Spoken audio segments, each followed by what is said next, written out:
I am anxious to oblige you in any way, I replied. But do you mean to say that this infernal beetle has any connection with your expedition into the hills? It has.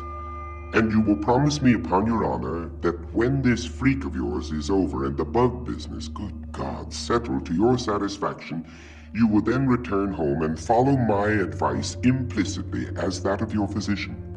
Yes, I promise. And now let us be off, for we have no time to lose. With a heavy heart, I accompanied my friend. We started about 4 o'clock, Legrand, Jupiter the dog, and myself. Jupiter had with him a scythe and spades, the whole of which he insisted upon carrying, more through fear, it seemed to me, of trusting either of the implements within the reach of his master than from any excess of industry or complacence. For my own part, I had charge of a couple of dark lanterns, while Legrand contented himself with a scarabaeus, which he carried attached to the end of a bit of whipcord, twirling it to and fro with the air of a conjurer as he went. When I observed this last plain evidence of my friend's aberration of mind, I could scarcely refrain from tears. I thought it best, however, to humor his fancy, at least for the present, or until I could adopt some more energetic measures with a chance of success.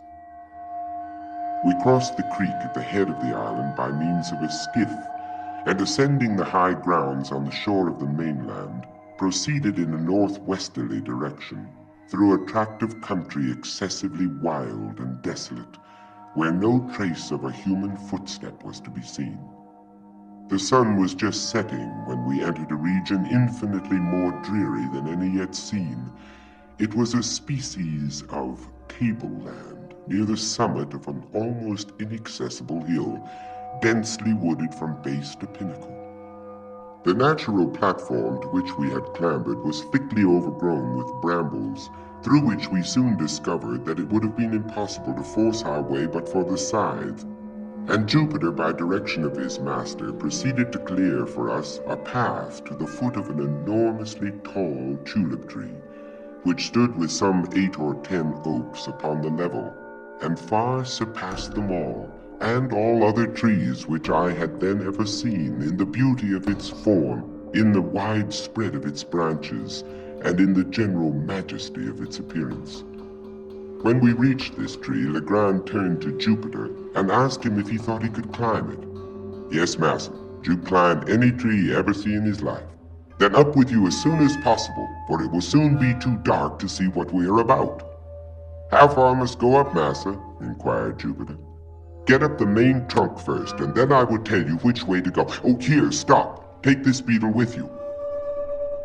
The difficulty of ascension in the present case lay more in semblance than in reality. Jupiter, after 1 or 2 narrow escapes from falling, at length wriggled himself into the first great fork, and seemed to consider the whole business as virtually accomplished.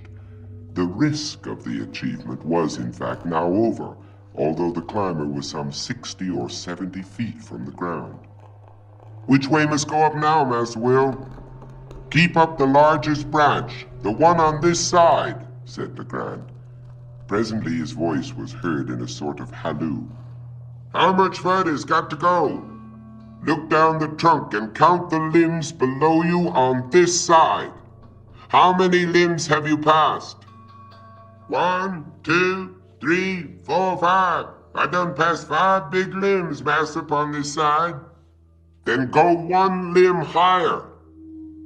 In a few minutes the voice was heard again, announcing that the 7th limb was attained. Now, Jupe, cried Legrand, evidently much excited, I want you to work your way out upon that limb as far as you can. If you see anything strange, let me know. By this time, what little doubt I might have entertained of my poor friend's insanity was put finally at rest. I had no alternative but to conclude him stricken with lunacy, and I became seriously anxious about getting him home. While I was pondering upon what was best to be done, Jupiter's voice was again heard. Most out to the end now! Out to the end! Here fairly screamed Legrand. Do you say you are out to the end of that limb? Soon be to the end, master. Oh, Lord, God of mercy. What is this here upon the tree? Well, cried Legrand, highly delighted. What is it? Why, 'tain't nothing but a skull. Somebody been left him head up the tree, and the crows done gobble every bit of the meat off. A skull, you say? Very well. How is it fastened to the limb? What holds it on? Sure enough, massa, must look. Why, this very curious circumstance. Upon my word, there's a great big nail in the skull, what fastens all of it onto the tree. Well now, Jupiter, do exactly as I tell you, do you hear? Yes, massa. Pay attention then. Find the left eye of the skull. I got the left eye now. Hit the left eye. What must I do with it? Let the beetle drop through it as far as the string will reach, but be careful and not let go your hold of the string. All that done, Massa Will. Mighty easy thing for to put the bug through the hole. Look out for him there below. The Scarabaeus hung quite clear of any branches, and if allowed to fall, would have fallen at our feet. Legrand immediately took the scythe and cleared with it a circular space 3 or 4 yards in diameter just beneath the insect, and having accomplished this, ordered Jupiter to let go the string and come down from the tree. Driving a peg with great nicety into the ground at the precise spot where the beetle fell, my friend now produced from his pocket a tape measure. Fastening one end of this at that point of the trunk of the tree which was nearest the peg, he unrolled it till he reached the peg and thence further unrolled it in the direction already established by the 2 points of the tree and the peg for the distance of 50 feet, Jupiter clearing away the brambles with the scythe. At the spot thus attained, a second peg was driven, and about this, as a center, a crude circle about 4 feet in diameter described. Taking now a spade himself and giving another one to Jupiter and one to me, Legrand begged us to set about digging as quickly as possible. I made no doubt that the latter had been infected with some of the innumerable southern superstitions about money buried, and that his fantasy had received confirmation by the finding of the Scarabaeus, or perhaps by Jupiter's obstinacy in maintaining it to be a bug of real gold. Upon the whole, I was sadly vexed and puzzled, but at length I concluded to make a virtue of necessity, to dig with a good will, and thus the sooner to convince the visionary by ocular demonstration of the fallacy of the opinions he entertained. We dug very steadily for 2 hours. Little was said, and our chief embarrassment lay in the yelpings of the dog, who took exceeding interest in our proceedings. When the time mentioned had expired, we had reached a depth of 5 feet, and yet no signs of any treasure became manifest. We had excavated the entire circle of 4 feet diameter, and now we slightly enlarged the limit and went to the farther depth of 2 feet. Still nothing appeared. The gold seeker, whom I sincerely pitied, at length clambered from the pit, with the bitterest disappointment imprinted upon every feature, and proceeded slowly and reluctantly to put on his coat, which he had thrown off at the beginning of his labor. In the meantime, I made no remark. Jupiter, at a signal from his master, began to gather up his tools. This done, we turned in profound silence towards home. We had taken perhaps a dozen steps in this direction, when with a loud oath, Legrand strode up to Jupiter and seized him by the collar. "You scoundrel," said Legrand, hissing out the syllables from between his clenched teeth. "You infernal black villain! Speak, I tell you. Answer me this instant, without prevarication. Which is your left eye?" "Oh my golly, Master Will, ain't this here my left eye for certain?" roared the terrified Jupiter, placing his hand upon his right organ of vision, and holding it there with a desperate pertinacity, as if in immediate dread of his master's attempt at a gouge. "I thought so, I knew it! Hurrah!" vociferated Legrand. letting the Negro go and executing a series of curvets and caracals, much to the astonishment of his valet, who, arising from his knees, looked mutely from his master to myself, and then from myself to his master.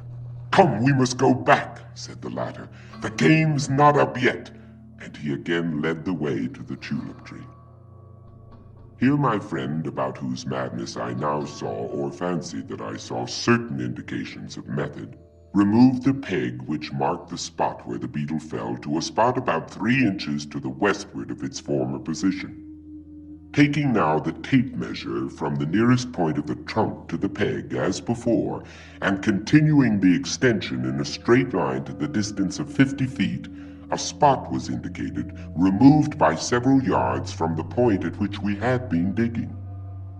Around the new position, a circle somewhat larger than in the former instance was now described, and we again set to work with the spade. I was dreadfully weary, but scarcely understanding what had occasioned the change in my thoughts, I felt no longer any great aversion from the labor imposed. I had become most unaccountably interested, nay, even excited. When we had been at work perhaps an hour and a half, we were again interrupted by the violent howlings of the dog. His uneasiness in the first instance had been evidently but the result of a playfulness or caprice, but he now assumed a bitter and serious tone. Upon Jupiter's attempting to muzzle him, he made furious resistance, and leaping into the hole, tore up the mold frantically with his claws. In a few seconds he had uncovered a mass of human bones, forming 2 complete skeletons, intermingled with several buttons of metal, and what appeared to be the dust of decayed woolen. 1 or 2 strokes of a spade upturned the blade of a large Spanish knife, and as we dug farther, 3 or 4 loose pieces of gold and silver coin came to light. At sight of these, the joy of Jupiter could scarcely be restrained, but the countenance of his master wore an air of extreme disappointment. He urged us, however, to continue our exertions, and the words were hardly uttered when I stumbled and fell forward, having caught the toe of my boot in a large ring of iron that lay half buried in the loose earth. We now worked in earnest, and never did I pass 10 minutes of more intense excitement. During this interval we had fairly unearthed an oblong chest of wood, which from its perfect preservation and wonderful hardness had plainly been subjected to some mineralizing process, perhaps that of bichloride of mercury. This box was 3 feet and a half long, 3 feet broad, and 2.5 feet deep. We at once saw the impossibility of removing so great a weight. Luckily, the sole fastenings of the lid consisted of 2 sliding bolts. These we drew back, trembling and panting with anxiety. In an instant, a treasure of incalculable value lay gleaming before us. As the rays of the lanterns fell within the pit, there flashed upward a glow and a glare from a confused heap of gold and of jewels that absolutely dazzled our eyes. I shall not pretend to describe the feelings with which I gazed. Amazement was, of course, predominant. Legrand appeared exhausted with excitement and spoke very few words. Jupiter seemed stupefied, thunderstricken. Presently he fell upon his knees in the pit, and burying his naked arms up to the elbows in gold, let them there remain as if enjoying the luxury of a bath. At length, with a deep sigh, he exclaimed, as if in a soliloquy, "And is all come of the gold?"